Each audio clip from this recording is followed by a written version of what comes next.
আসসালামু আলাইকুম রহমতুল্লাহি ওয়া বারাকাতুহু। ধন্যবাদ জানাচ্ছি ডায়ালগ ফর ডেমোক্রেসি আজকের এই চমৎকার আয়োজনের জন্য সম্মানিত সভাপতি এবং উপস্থিত অতিথিবৃন্দ, প্রিয় সাংবাদিকবৃন্দ এবং সুধীমণ্ডলী।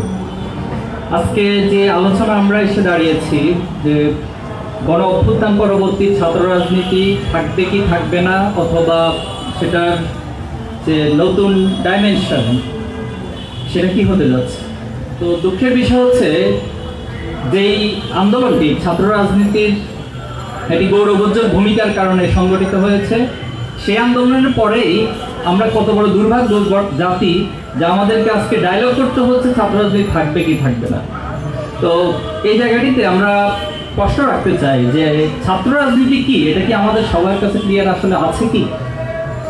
তো ছাত্র রাজনীতির যেটা মূল তত্ত্ব সেটা আমরা খুব সিম্পলি বলতে পারি যে যেই রাজনীতিতে ছাত্রদের অধিকারের কথা বলবে এবং ছাত্রদের স্বার্থ সংশ্লিষ্ট অর্থাৎ শিক্ষাবন্ধ কর্মসূচি গ্রহণ করবে, সেটাই মূলত ছাত্র রাজনীতি হতে পারে। কিন্তু আমাদের প্রেক্ষাপটে আমরা কি দেখি আসলে? আমরা দেখি লেজুরি ভিত্তিক, এরপর হচ্ছে দলীয় ক্ষমতাকে টিকিয়ে রাখার জন্য, দলকে ক্ষমতায় নিয়ে আসার জন্য এক ধরনের লেজুরি ভিত্তির যে চর্চা, তার মধ্যে দিয়ে আমাদের ছাত্র রাজনীতি যায় আসলে। এক্ষেত্রে আমি কয়েকটি সংজ্ঞায়ন একটু করতে চাই। প্রথমত ডক্টর সিরাজুল ইসলাম চৌধুরী, তিনি তার দ্বন্দ্বের সমাজ রাজনীতি এই বইটাতে বলেছেন যে ছাত্র রাজনীতির ঐতিহাসিক ভূমিকা রয়েছে, পাশাপাশি তিনি রাজনৈতিক সচেতনতা এবং সামাজিক দায়বদ্ধতা তৈরি করার জন্য ছাত্র রাজনীতিকে তিনি উল্লেখ করেছেন তার বইতে। কার্ল মার্কস তিনি তার কমিউনিস্ট ম্যানিফেস্টো এই বইটাতে বলেছেন যে সামাজিক শ্রেণী সংগ্রামের অংশ হিসেবে যে রাজনীতি, সেটাকে তিনি ছাত্র রাজনীতির সংজ্ঞায়ন করেছেন। এবং সৈয়দ আবুল আলা মওদুদি তিনি ইসলামিক দৃষ্টিকোণ থেকে রাষ্ট্র ব্যবস্থার যে বই ওনার লিখিত, সে বইতে তিনি বলার চেষ্টা করেছেন যে ছাত্র রাজনীতি একটি ইবাদত। এখন দেখেন এই শব্দটার মর্মটা অনেক গভীরে। ছাত্র রাজনীতি ইবাদত তিনি কোন প্রেক্ষাপটে বলেছেন? কারণ ইসলামিক দৃষ্টিকোণ থেকে আমরা মনে করি প্রত্যেকটা ভালো কাজ ন্যায়ের পক্ষে থাকা, ন্যায়ের কথা বলা, অন্যায়ের প্রতিবাদ করা, সেটাই আসলে ইবাদত। তিনি সেই সেন্স থেকে ছাত্র রাজনীতিকে সংজ্ঞায়ন করার চেষ্টা করেছেন। তো ওভারঅলি আমরা এটা বলতে পারি যে যারাই ছাত্রদের অধিকার নিয়ে কথা বলবে, ছাত্রদের শিক্ষাবান্ধব কর্মসূচি গ্রহণ করবে, সেটাই আসলে ছাত্র রাজনীতি হতে পারে। আমি আমার সেকেন্ড পয়েন্টে যে বৈশ্বিক প্রেক্ষাপটে আসলে ছাত্র রাজনীতির অবস্থাটা কোথায়, এটা আমাদের একটু উপলব্ধি করা দরকার, সেদিকে একটু দৃষ্টি দেওয়া দরকার। আমরা শুধুমাত্র মিডল ইস্ট ব্যতীত, যেহেতু সেখানে রাজতান্ত্রিক কাঠামোগুলোই বেশি প্রয়োগ করা হয় পলিটিক্যালি, এই জন্য সেখানে ওই অর্থে কোনো রাজনৈতিক দল বা সংগঠন কাজ করে না। কিন্তু আপনি ওয়েস্টার্ন বলেন, এশিয়া বলেন, এরপরে সাউথ এশিয়া বলেন, সব জায়গাতে আসলে ছাত্র রাজনীতির একটা কাঠামো রয়েছে। কিন্তু তারা আসলে কোন প্রেক্ষাপটে সেটা প্র্যাকটিসটা করে, এটা ইম্পর্টেন্ট আমাদের জন্য জানাটা। যেমন আপনি ওয়েস্টার্ন কালচারে দেখবেন যে তাদেরও কিন্তু মূল দলের মেন স্ট্রিম পলিটিক্যাল দলের একটা ইউথ উইং অথবা স্টুডেন্ট উইং থাকে। এরপরে হচ্ছে তাদের সেখানে স্টুডেন্ট ক্লাব থাকে, স্টুডেন্ট অ্যাসোসিয়েশন থাকে, সেটা ডোমেস্টিক এবং ন্যাশনাল যারা থাকে তাদের জন্যও থাকে, বা ইন্টারন্যাশনাল স্টুডেন্টদের জন্য এই ধরনের অ্যাসোসিয়েশনের ব্যবস্থা থাকে। তো তাদের সামরিক কার্যক্রম যেটা থাকে, তারা স্টাডি সার্কেল করে ছাত্র রাজনীতির সেই অ্যাসোসিয়েশন এবং ক্লাবগুলো দিয়ে। এরপরে তারা পলিসি ডিসকাশন করে, পলিসি ডিবেট করে তারা। এরপরে তারা ইস্যু ভিত্তিক ন্যাশনাল এবং ইন্টারন্যাশনাল বিভিন্ন ইস্যুতে ক্যাম্পেইন তারা করে থাকে। এরপর তারা কো কারিকুলাম অ্যাক্টিভিটিস এবং দক্ষতা উন্নয়ন রিলেটেড কাজগুলো করে। আরেকটা মজার বিষয় হলে, যেটা টার্কি এবং মালয়েশিয়ান খুব বেশি মডেলটা ফলো করে তারা, যে যখন ভ্যাকেশন থাকে, উইন্টার ভ্যাকেশন, সামার ভ্যাকেশন, সেই সময়টাতে তারা সকল ছাত্রদের জন্য অনেকগুলো স্কিল ডেভেলপমেন্ট ট্রেনিং এর ব্যবস্থা করে এবং এটা উন্মুক্ত থাকে। এই কাজগুলো হচ্ছে ছাত্র রাজনীতি করে থাকে। কিন্তু আমাদের বাংলাদেশের প্রেক্ষাপটে আসলে আমরা কি করি? তো আমাদের জায়গা থেকে আসলে আমরা যতটা তাত্ত্বিকভাবে বক্তৃতা বিবৃতি দেই, কিন্তু প্র্যাকটিক্যাল জায়গায় আসলে আমাদের খুব নড়বড়ে হয়ে যায়। আমাদের এখানে আগের বক্তারা চমৎকার বলেছেন, দলীয় প্রতিনিধি হিসেবে বলেছেন, শিক্ষার্থী হিসেবে বলেছেন, আবার দলীয় এবং শিক্ষার্থীর মাঝামাঝি থেকেও বক্তব্য দিয়েছেন। কিন্তু আসলে থিওরি এবং প্র্যাকটিক্যালের ভিতরে একটা সম্মিলন ঘটানোটা আমাদের জরুরি। বক্তব্য আমরা যাইনি, প্র্যাকটিক্যালি কি করছি এটা ইম্পর্টেন্ট। আপনি দেখেন লেজুর ভিত্তিক সব প্রশ্নটা বারবার আসতেছে। আমার উপস্থাপক ভাই তিনিও বলেছেন যে আজকে আমাদের যদি নাসির ভাই থাকতেন ভালো হতো, এখন উনিও আমরা উপস্থিত, ওনার বিষয়ে বলাটা আবার বিপদ হয়ে যায় কিনা এটা একটা বিষয়। উনি মাঝখানে একটা বক্তব্যে বলেছেন যে ওনার দল যখন ক্ষমতায় আসবে উনি তখন ছাত্রবান্ধব অনেক কর্মসূচি গ্রহণ করবে। তাহলে ওনার দল ক্ষমতায় আসবে, অতীতে ছাত্রলীগ ক্ষমতায় বা আওয়ামী লীগ ক্ষমতা ছিল, তারা কেমন কর্মসূচি নিয়েছে এটা তো আসলে আমাদের কাছে ক্লিয়ার। তো এই জায়গাটা যে দল ক্ষমতায় আসলে এরপর আমি ছাত্রবান্ধব কর্মসূচি গ্রহণ করব, এটার চেয়ে আসলে সংকীর্ণ বক্তব্য আর কি হতে পারে আমার জানা নাই। তো এই যে ছাত্রদের মানসিক ট্রমা তৈরি হয়েছে, এটা কেন তৈরি হয়েছে এই জায়গাতে আমি কয়েকটা পয়েন্ট বলবো। প্রথমত হচ্ছে একটা সন্ত্রাসের রাজত্ব কায়েম হয়েছিল ক্যাম্পাসগুলোতে, খুন, এরপরে অস্ত্রের জঞ্জরানি। আমরা এই 5ই আগস্টের পরেও দেখছি, ঢাকা ইউনিভার্সিটিতে দেখেছি, চিটংয়ে দেখেছি, রাজশাহী ইউনিভার্সিটি দেখেছি, যে যখন হলগুলোকে আবার নতুন করে সবাই অভিযান চালাচ্ছে, সেখানে এক একটা অস্ত্রাগারের একটা বিশাল ভান্ডার খুঁজে পাওয়া যাচ্ছে। এটা দুঃখজনক ছিল আমাদের জন্য। এরপরে ছাত্র রাজনীতি মানে সেখানে খুন খারাপি হচ্ছে, সেখানে হচ্ছে হত্যা, এরপরে তার জন্য সকল ধরনের টর্চার করাটা একটা জায়েজ ব্যবস্থা হয়ে গেছে। আমি আবারও বলছি, কথাগুলো আমার না, বাট অবজারভেশনটা কেন ছাত্র রাজনীতির প্রতি আজকে আমাদেরকে ডায়লগ করতে হচ্ছে, থাকবে কি থাকবে না, অথবা এই ট্রমাটা কেন তৈরি হলো, সেই প্রসঙ্গে আমি কথাগুলো বলছি।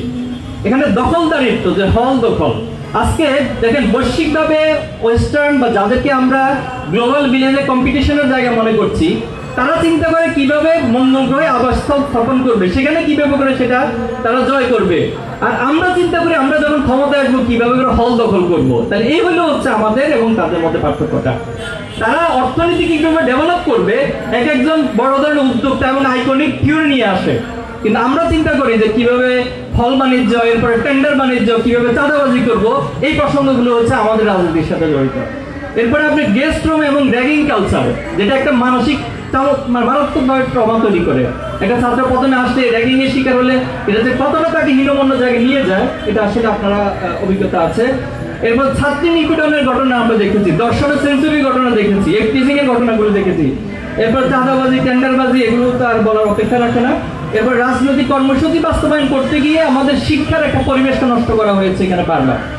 এরপর পদ বাণিজ্য, এরপর নিয়োগ বাণিজ্য, প্রশ্নপত্র ফাঁস করা হয়, নকল, পাশাপাশি হচ্ছে যে প্রক্সি পরীক্ষা দেওয়ার একটা কালচার আমরা দেখেছি বিগত সময়ের ছাত্র রাজনীতিতে। এরপরে হচ্ছে শিক্ষকের চেয়ে একজন ছাত্রের প্রটোকলের ব্যবস্থা বেশি হয়ে যায়। যেমন আমরা আজকে এখানে এসেছি, খুব বেশি প্রটোকল প্রয়োজন হয় নাই, কিন্তু অতীতে আমরা দেখেছি বা বিভিন্ন সময় যারা ক্ষমতাসীন রাজনৈতিক দলের প্রেসিডেন্ট সেক্রেটারিরা আসে, তাদের প্রটোকল দিতে গিয়ে সেখানে যদি বিসিও পড়ে, ইটস নাথিং, এটা ইস্যু হয়ে যায়। এই বিষয়গুলো ঘটে থাকে। এরপরে জুলুমতন্ত্র, গোলামীতন্ত্র, এগুলো তো আছে। আমি নয়া সড়ক অনুসন্ধান অভিপ্রায় হিসাবে যে টপিক ঠিক করা হয়েছে এই প্রসঙ্গে কয়েকটি পয়েন্ট বলতে চাই। প্রথমত হচ্ছে ছাত্র রাজনীতির কালচার পরিবর্তন করতে হবে। এখন এই কালচার পরিবর্তন তো আসলে বক্তৃতা বিবৃতি দিয়ে হয় না ভাই, এটার জন্য আপনাকে আগে জাতীয় আদর্শ ঠিক করতে হবে। আমাদের জন্য খুবই দুর্ভাগ্য যে এত বছর পরেও এই জাতি, এই গোষ্ঠীটা এখন একটা জাতীয় আদর্শ ঠিক করতে পারে নাই। আমরা আমাদের সংবিধানে রাষ্ট্র পরিচালন মূলনীতি বলেছি 4টি, যে সমাজতন্ত্র, গণতন্ত্র, ধর্মনিরপেক্ষবাদ, জাতীয়তাবাদ। এখানে দেখেন একটার সাথে কন্ট্রাডিক্টরি ইস্যু হয়ে দাঁড়ায়। আপনি কন্ট্রাডিক্টরি একই ইস্যু নিয়ে যখন একটা জিনিসকে মূলনীতি ঠিক করবেন, আপনি কিভাবে সেই রাষ্ট্র ঐক্যবদ্ধতা তৈরি করতে পারবেন? এই জায়গাটা হচ্ছে আমাদের সবচেয়ে বড় সমস্যা। এই জন্য আমরা বলতে চাই যেখানে আমাদের জাতি, আদর্শ, ইতিহাস এবং এই জাতিসত্তার যে মাটি, এই মাটিকেও গবেষণা করতে হবে। এই মাটি আসলে কি চায়, সে আলোকে আমাদের একটা জাতি আদর্শ ঠিক করা, এবং সে আলোকে যদি আমরা শিক্ষা ব্যবস্থা প্রণয়ন করতে পারি, তাহলে আমাদের এই রাজনৈতিক কালচারের পরিবর্তন আমাদের মানসিকভাবে হবে। এরপর সহিংসতা মুক্ত ক্যাম্পাস আমরা চাই। আমাদের জায়গা থেকে আমরা বলেছি যে সহিংসতাটা আসলে কেন হয়, যে হল বাণিজ্য, বিভিন্ন ইস্যুতে আমার আধিপত্য বিরাজের জন্য সেটা হয়। তো এই জায়গাগুলো যদি ঠিক হয়ে যায়, কালচার ঠিক হয়ে যায়, সহিংসতা ঠিক হবে। আমরা একটি বড় উল্লেখযোগ্য একটি প্রস্তাবনা দিতে চাই যে ছাত্র শৃঙ্খলা বিধি নামক একটি নতুন ব্যবস্থাপনা প্রণয়ন করা প্রয়োজন। এই ছাত্র শৃঙ্খলা বিধিতে সকলে ইন্ডিভিজুয়ালি এবং কালেকটিভলি সেটা মেনে চলতে হবে, এবং এই ছাত্র শৃঙ্খলা বিধি গঠনের জন্য আমি মনে করি একটা ইনক্লুসিভ কমিটি হইতে পারে এবং কমিশন হইতে পারে, দেন সকলে সেটা ঐক্যমতের ভিত্তিতে মেনে নেওয়ার মতো মানসিকতা প্রয়োজন হবে। এরপরের পয়েন্টে আমি যেটা বলবো, শিক্ষার্থীদের অধিকার সংরক্ষণ রিলেটেড রাজনীতি হইতে হবে। এখানে কোয়ালিটি এডুকেশনটা খুবই গুরুত্বপূর্ণ। এরপরে সবাইকে তার প্রাপ্য সুযোগটা অবশ্যই নিশ্চিত করতে হবে। আপনি অধিকার হচ্ছে আরেকজনের, সিটটা আরেকজন সে সুবিধা পাবে, কিন্তু দলীয় পরিচয়ের কারণে যখন আমি সেটা ভোগ করি, সেখান থেকে সে বঞ্চিত। এই জন্য আমরা শিক্ষার্থীর অধিকার সংরক্ষণটাই হচ্ছে সবচেয়ে প্রায়োরিটি দিতে চাই। মেধার ভিত্তিতে হলে সিট বন্টন হবে, এবং সেখানে আরেকটা বড় বিষয় হচ্ছে আমাদের রাষ্ট্রের ওই ক্ষেত্রে খেয়াল রাখতে হবে যে আবাসিক যে বিশ্ববিদ্যালয়গুলো আমরা নতুন করতেছি, যাচ্ছে তাই করে ফেলতেছি, কিন্তু সেখানে যে কাঠামো প্রয়োজন, যে সুযোগ সুবিধা প্রয়োজন, সেটা দিচ্ছি না। এবং এই হলের সিটের যে সংকট, এটাও কিন্তু ছাত্র রাজনীতির সংঘর্ষের একটা বড় কারণ। এই জন্য মেধার ভিত্তিতে হলে সিট প্রদান করা এবং হলের সুযোগ সুবিধা বৃদ্ধি করতে হবে। ফ্যাসিবাদ বিরোধী অবস্থানে সবাইকে ঐক্যবদ্ধ থাকতে হবে, এটা আমাদের একটি বড় দাবি যে আপনি আপনার আদর্শ সবকিছু চর্চা করবেন, আপনার দলীয় সকল কিছু বাস্তবায়ন করেন, কোনো অসুবিধা নাই, কিন্তু যখন ফ্যাসিবাদের ইস্যু আসবে তখন আপনাকে অবশ্যই ঐক্যবদ্ধভাবে সেই জায়গাতে ভূমিকা রাখতে হবে। এরপরে মুক্ত এবং মুক্ত চিন্তার সুযোগ সবার থাকতে হবে। আমরা ট্যাগিং এর রাজনীতি বন্ধের জন্য আহ্বান জানাবো। দেখবেন যে কেউ একজন ভালো কথা বলে, আপনার ফাঁদ সে নামাজ পড়তো, সে ভারতের বিরুদ্ধে আধিপত্যবাদের বিরুদ্ধে কথা বলেছে, এজন্য তাকে শিবির ট্যাগ দেওয়া হয়েছে। বিশ্বজিৎ হরতালের দিন সকালে বের হয়েছে, তাকে হিন্দু শাখার সদস্য শিবিরের বানানো হয়েছে, তাকে হত্যা করা হয়েছে। এখানে মেঘমালন বসু আছে, আমি জানি না তিনি কখনো যদি শিবিরের টোনে কথা বলার পর ওনাকেও কখনো আবার শিবির শাখার কোনো সদস্য বানিয়ে দেয় কিনা, এটাও ভবিষ্যতে একটা বড়। এই জন্য আমরা স্পষ্ট বলতে চাই যে এই ধরনের ট্যাগিং এর রাজনীতি সম্পূর্ণভাবে ক্যাম্পাস থেকে বন্ধ করতে হবে। গঠনমূলক রাজনীতির ক্ষেত্রে আমরা জ্ঞান চর্চা, বুদ্ধিভিত্তিক চর্চা এবং স্কিল ডেভেলপমেন্ট রিলেটেড এই কর্মসূচিগুলো গ্রহণ করা হবে।